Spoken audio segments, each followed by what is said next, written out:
Remember when this red dot like randomly appeared one day? Yeah. Welcome back to I want to talk about something, and today I want to go over the Nintendo Switch Online app, which kind of just appeared one day down here, and I don't think too many people really interact with it that much or touch it anymore. And I figured it'd be a good opportunity to just kind of overview it real quick and just talk about. I actually really like this addition to the Switch home screen.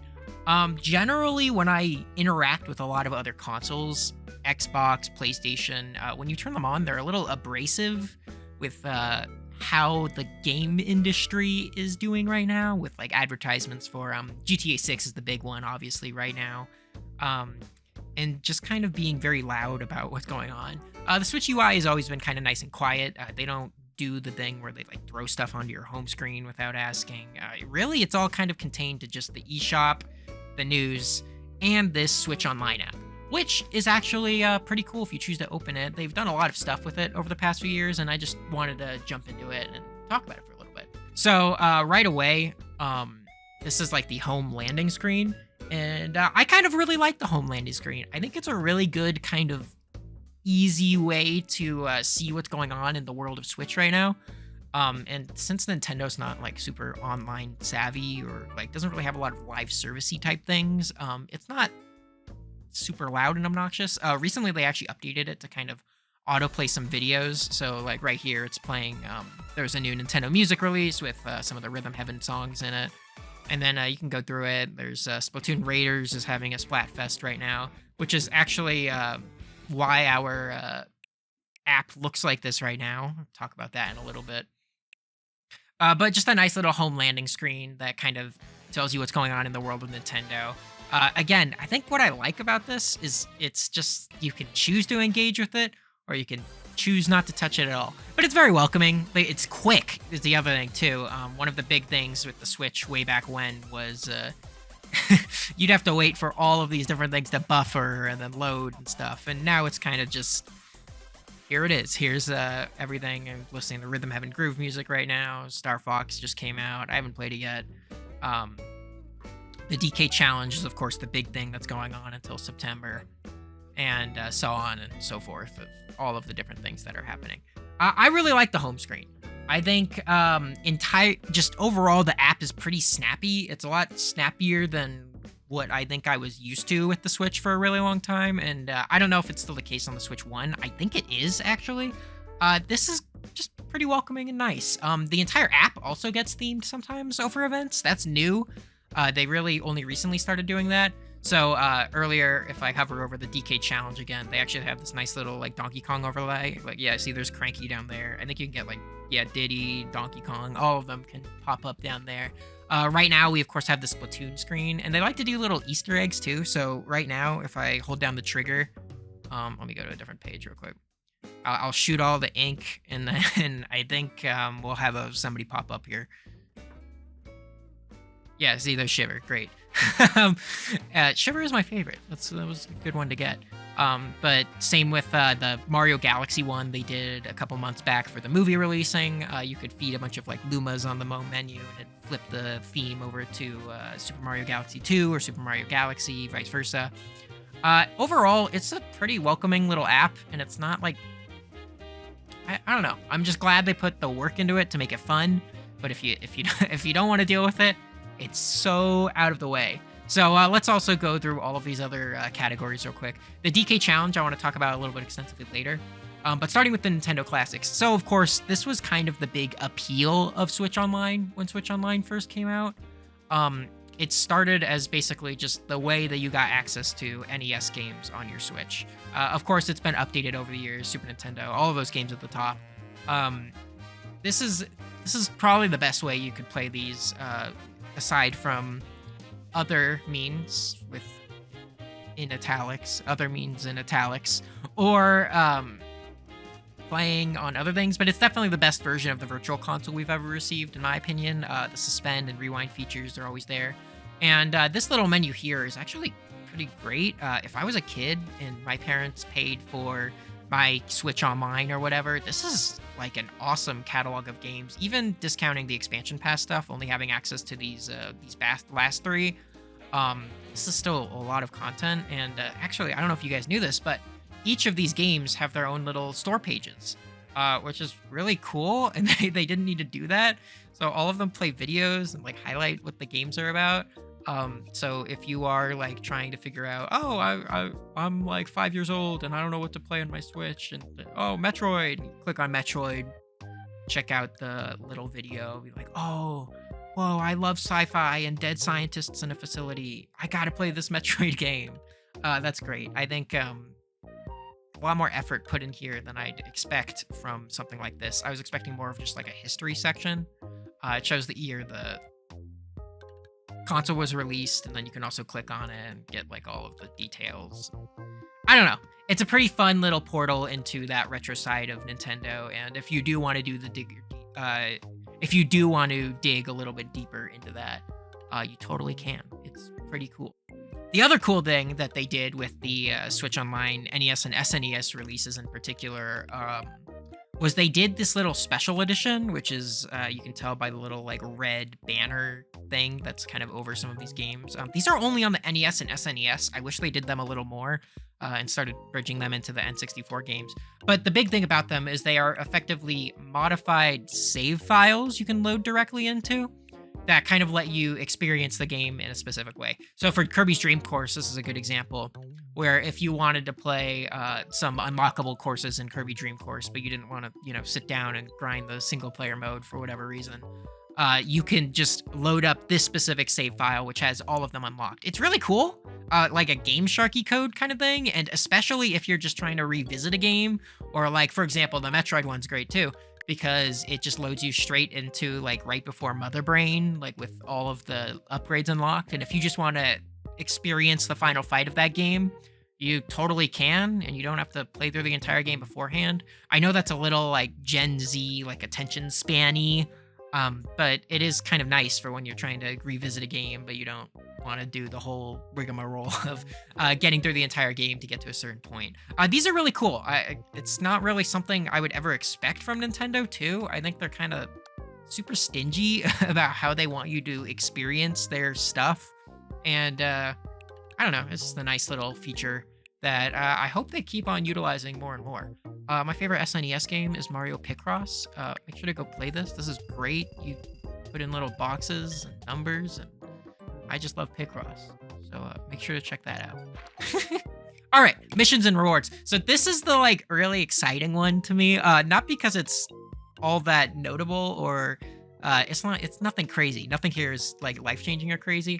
But I remember the year that they introduced this kind of made the Switch feel a lot more homey and customizable. So week over week, they usually rotate in and out different profile icons and accessories you can buy for them. So for example, this week, I think it just changed over actually today. They've got some more of these Rhythm Heaven Groove icons in, so I can get, I need Backup Dancer for sure.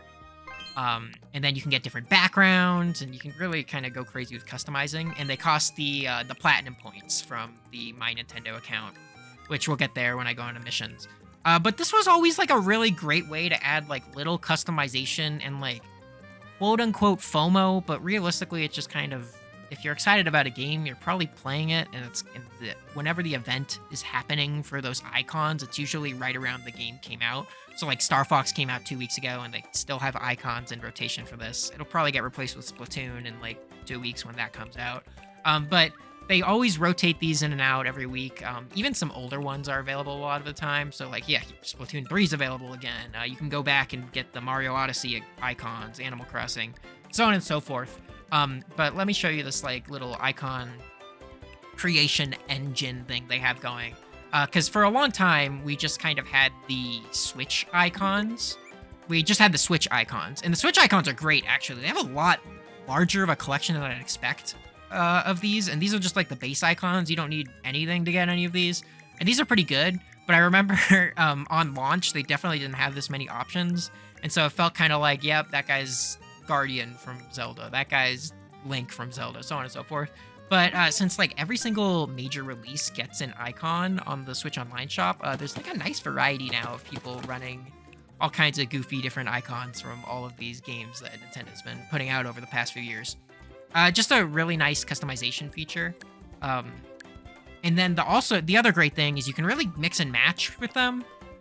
So here I've got like my whole collection that I've been amassing over the past few years, and they've got some like cool limited time exclusive ones. So like the one I have is I attended Nintendo Live 2023 in Seattle way back when, and they gave me a special icon for that for checking in with them.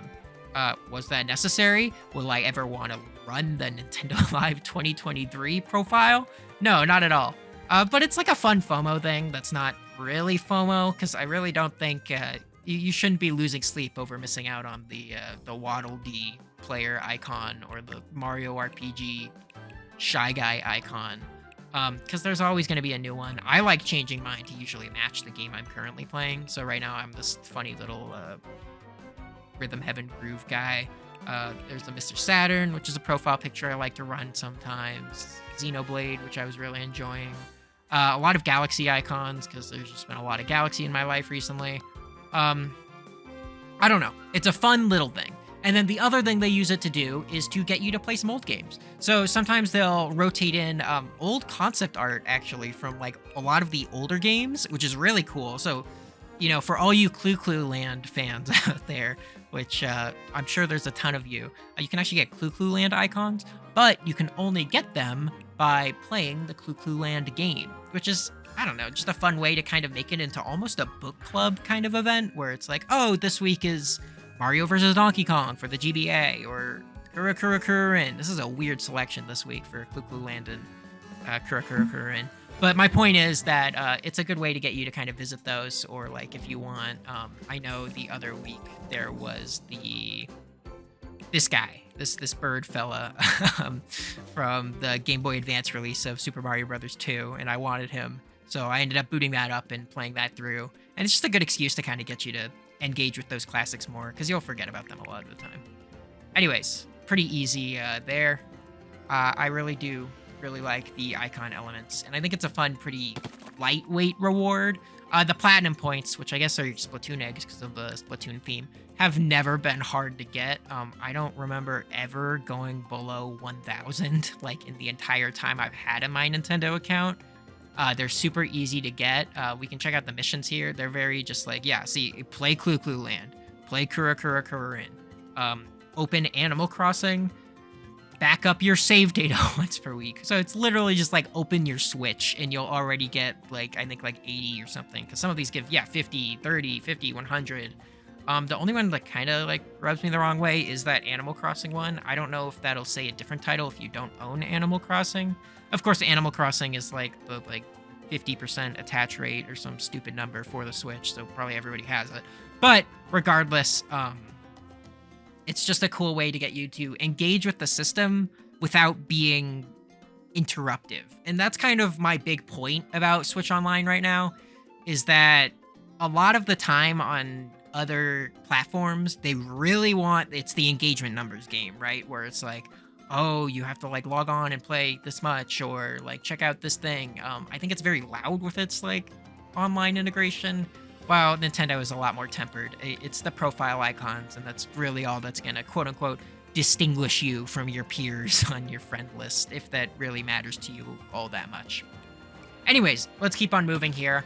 Special offers is always the funny one, because I remember when they first announced Switch Online way back when, they kind of just showed a question mark box to be like, oh, special offers, to kind of tease the idea of Switch Online having special offers. And then that wouldn't really come to fruition until Tetris 99 the very next year. This is actually funny that their store page for this still has the original direct footage from way back in 2019 when they announced this game. But regardless, Tetris 99 was this free title that you got as part of Switch Online. And it is great, actually. I mean, it's Tetris, so Tetris is such an easy game to just pick up and play for pretty much anybody. I think you know the rules of Tetris, or you're going to figure it out pretty fast. And Tetris 99, of course, brought in that like competitive element, which is where you get that addictive, like one more game mindset in. Really a awesome release for a lot of Tetris fans, and it's still pretty widely played today. Every like month or so, Nintendo usually hosts a Tetris 99, I think called Maximus Cup, and they'll usually give away like free themes for the app in general every single week. So yeah, I think right now, yeah, see, I can check on the home screen. They're holding a Star Fox One this weekend right now just to celebrate that game coming out, and it changes up the theme of the game, and it's not like a major FOMO thing. It's not like it's gonna change your game or anything. But if you're a big Star Fox fan and you're a big Tetris fan, you're good to go. And this is the 55th one. I don't know why they keep supporting this game from 2019. A lot of the other like 99 games have gotten like shut down. I think there was a Pac-Man one, then Mario Brothers 35 is the other big one. Those have vanished, but Tetris 99 ended up staying around, along with actually F-Zero 99, which was another really great one. A lot of people kind of forget about this one because it's not inherently exciting. You know, it's not a new F-Zero technically per se, where all of the graphics are based on the original SNES release. A lot of the tracks are reused tracks from over the years from the GBA game, the SNES game, some of the Japanese only releases over the years. But this is still like a really well-regarded game, especially by F-Zero fans. They really threw them a bone with this one. There's a lot of fun customization stuff. It's a really great game to go and visit. And again, it's free with your online membership, which you can only play it online. So, I mean, if you're playing online games, you're probably going to have access to this. Just another little great release. The other big thing they did recently was Nintendo Music. And I could probably make a whole other video on Nintendo Music, and I will one day. It's got its ups and downs. I really like having these games streamable. They've done a pretty great job over the past 2 years now, I guess, releasing track over track, years over years of Nintendo history onto here. There's still some pretty glaring omissions in the track list and the different games that are supported. But that being said, it is actually pretty fun. They release new games almost weekly. Sometimes they'll skip a week if they do like a really big release. But generally, they release one new game soundtrack a week. And it's kind of a good way to go and visit that soundtrack. Be like, oh, I'm going to add this, and this to my playlist, and then wait for the next week. They started doing the Mario Kart World roaming tour tracks. And those have been great to see get it added over time, because I'm not going to listen to like the 200 song soundtrack of Mario Kart World all in a weekend and remember like all of it. I like being able to kind of pace myself and the pacing it provides. And then the extended feature is really great too. There's a lot of the time, even like as a video creator, I want to get like an extended version of a video, but I hate downloading like YouTube versions of that and stuff like that. So just being able to grab that easily. The quality isn't great from what I hear from super like musically inclined people, people that mess with like FLAC file format. I'm not the kind of person to have that discussion with. So I'm pretty happy with it, and I think the average consumer is pretty happy with it if you're into that. That being said, I don't know how many average consumers are downloading the Nintendo Music app to listen to Nintendo Music. Regardless, it's nice that it's finally here, and I think as it keeps on getting updates, I mean, the web player was added recently along with like I think tablet support. It has just kind of gotten better and better, and I like it as the alternative to having all of these tracks on like Spotify, YouTube Music, whatever. I guess they're kind of on YouTube Music already. But if we're not ever going to get them on Spotify and YouTube Music, it's good to know that the service that we are provided is pretty good. There's some like streaming problems. I know one of the nice things that Spotify does is if your like data cuts out while you're like listening to something, usually it's loaded all of the song before your data cuts out. So you'll get through the entire song and then you're not going to get through anything. Nintendo Music is not like that. It'll just pause your song right then and there and you'll be like, okay. I had a phone with a lot of data issues over the past year. I just got it replaced and I don't have the issue anymore. But it meant that like anytime I listen to anything on Nintendo Music, I'd basically get like 30 seconds through a track and then it'd just stop. I'd be like, what's going on? And it's because my data cut out. I think it could still use some improvement, but I'm happy it's here. And then the controllers. The controllers are really cool. I really love the controllers. I own all of these except for the NES and the Genesis, so I guess not all at all. But the controllers that they've released over the years, just to be able to play the classics releases kind of appropriately, quote unquote, these are really cool.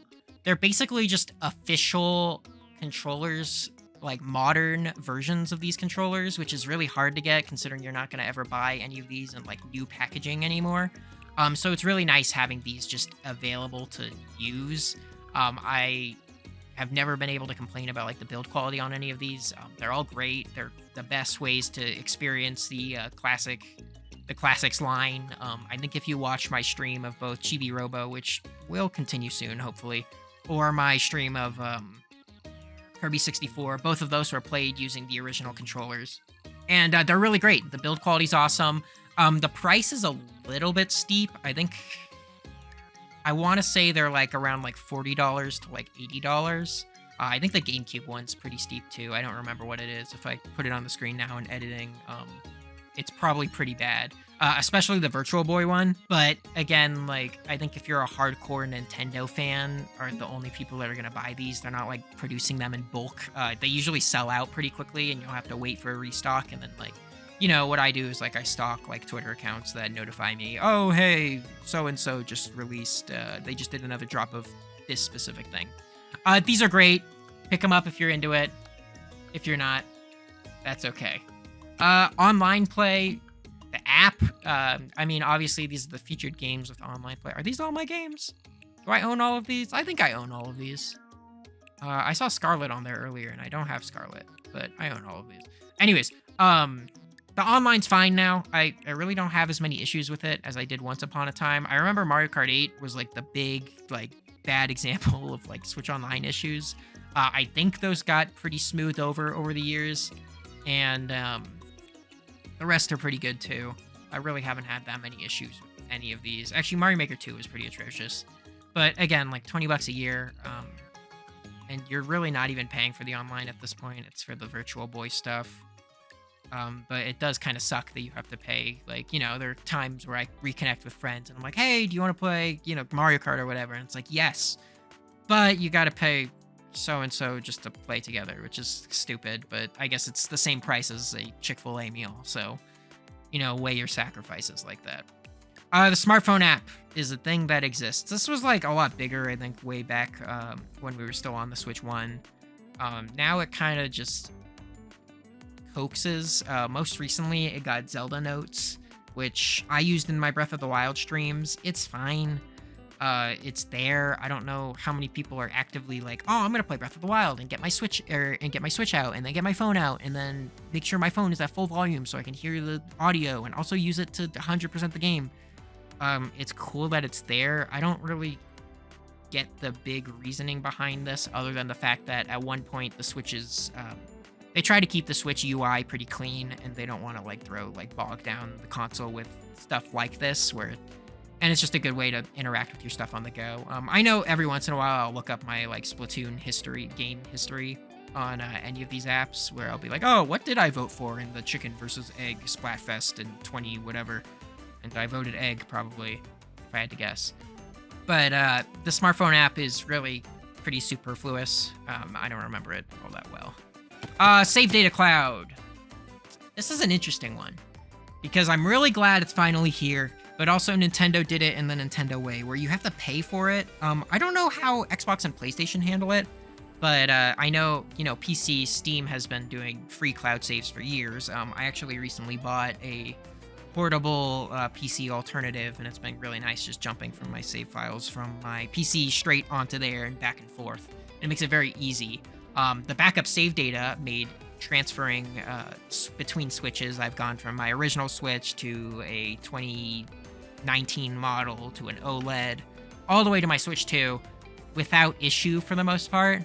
But that for the most part is that weird Nintendo asterisk, where they didn't let you transfer Animal Crossing or Pokemon saves. Those are the two big ones that they don't do transferring of. I think because they don't want to break those games' economies with Pokemon duplicating or Bell wandering. I don't really know. Those are stupid. I think a lot of those games usually get cracked in one way or another because of the people who are playing them, who either really want those resources and find a tool to get those resources no matter what, or it's just who cares? I mean, if you're playing the game for the experience, you're probably not gonna crack your game to duplicate Pokemon or whatever. So I still think they could use some work on the backup save data. I don't think they ever will. I feel like they're pretty set on this, but it is a great feature to have. I don't know if it should be paid, but it's welcome and it works. So I'm not going to complain all that much, I guess. And finally, the expansion pack. So this was announced in 2021 alongside the Mario Kart expansion tracks, whatever it was called way back when. And then it's kind of just expanded over the years to support N64 games, Sega Genesis, so on and so forth. Free Switch 2 upgrades. This is great and awesome if you love these old catalogs. All of these games, especially like N64 in particular, to me at least, these are pretty complete collections. The N64 and the Game Boy Advance ones. There's not really a lot missing anymore. I think like Smash Bros is the only one I can think of. I mean, even DK64 recently made the jump. That was one of the big missing ones for a while. And then GBA 2. These are great complete collections, and all of these games are pretty meaty in my opinion. I mean, Ocarina of Time, Majora's Mask are of course pretty long, and then like shorter experiences like Star Fox were always built that way. These are pretty meaty experiences, and like if you're into the N64 era, this is probably the best way to play them aside from other means and italics. I'd recommend the expansion pass. I think it's pretty great. That being said, the new stuff that they've been adding has been really slow. Poor GameCube. They were doing pretty good for a while there, and they were adding pretty nice and niche titles. I mean, if we jump back over here, this is not the lineup I would expect people to be like, oh, they're adding GameCube, they need these games. They have Soul Calibur, which is, of course, crazy, and also a great way to kind of archive that Link was in that game. And then Wario World, because, I mean, who hasn't played Wario World? Me. I haven't played it. Chibi Robo, Fire Emblem Path of Radiance I know was a big deal, because that one had awful resale value. Or that one was just horribly hard to get your hands on just because of used game prices. Pokemon XD, these are very inspired choices. It's not like they just threw like Sunshine, Wind Waker, Double Dash. That being said, those three like essential GameCube games that I just mentioned, only Wind Waker's here. Sunshine hasn't made the jump. Double Dash hasn't made this jump. They're weirdly quiet and conservative about these releases, and I'm hoping that'll get better as they finish their other backlogs. I mean, Game Boy and Game Boy Advance just got Puzzle League, I think like yesterday, 2 days ago. So hopefully it'll get better and better as time goes on, much like the NES and the SNES did. But right now, it's a very weird lineup that's exciting if you like niche Nintendo games, and if you don't, it's kind of whatever. But that's really it for like Switch Online itself. For a really long time, that was kind of the big things that it had. And I really liked that. It's not, I mean, you're not paying a lot for it, so it's not like it's going to be a big thing. But I think it's just enough to keep you like, oh yeah, I mean, like I am if you're a Nintendo person, it's nice to like jump into here and be like, oh yeah, they did just drop Puzzle League, and I love Lips theme. I have to go play Puzzle League and listen to Lips theme. Okay, but all of that being said, the big direct they did recently did reveal the other kind of big plan I hope they have going forward for Switch Online, which is the DK Challenge. And this is really, really exciting in my opinion. Realistically, I know when they announced this was kind of like another announcement in the direct. It very much got overshadowed, which I think is why Nintendo's starting to lean away from directs, but that's a different discussion entirely. This is really cool. So the big gimmick with these DK Challenge is basically it'll take advantage of that retro game library you have access to, and you can choose any of these challenges, and it'll instantly launch you into it, and you just have to play it. So I just hit start, check in whether the software can be played. I need to update. Bad example. Yeah, so if we jump into challenges over here, I have, like, these are the 2 I've done. I'll be doing more. I think I'm going to stream it if you stick around. Maybe one day, hopefully. But yeah, the great thing about this is this actually takes advantage of the SNES library you already had access to and just instantly launches it and launches you straight into it. It's really cool. I mean, it's not crazy, but it is really cool that this is like an entirely built, like almost engine just to jump into these games like this. there's not a lot like that from way back when, other than NES Remix. And I really like the idea of using Switch Online and like using that back catalog of Nintendo games to get people to engage with these older titles that came out years ago. So yeah, so I'm not gonna beat this here, but it's literally like you can close the challenge. It's very NES remixy. Or like, see, I just died there. It'll kick me out and it'll be like, oh, do you want to rewind the challenge, restart from the beginning, close the challenge? If I choose to close the challenge, it jumps me right back into the Switch Online app. It's really cool, and I really hope they do more and more stuff with their game catalog like this, because I think this is a great way to get people to engage with that. And honestly, I think Switch Online's really cool. I've never really regretted paying for even like the expansion pass tier. I know that for some people it's a pretty hard sell just paying for online in general, especially because it's free on Steam. But that being said, it's just kind of nice, and I think what you do pay, you get your value back. And this app in general, I think, kind of shows a lot of Nintendo's more fun stuff. And I want to talk about it for a little bit because I think it's kind of forgotten and not mentioned all that much in the grand scheme of things. But that's really going to be it. I'll see you next week with something. We should be back to weekly uploads if I can keep my editing streak up. And I'll see you guys soon. Thanks for listening.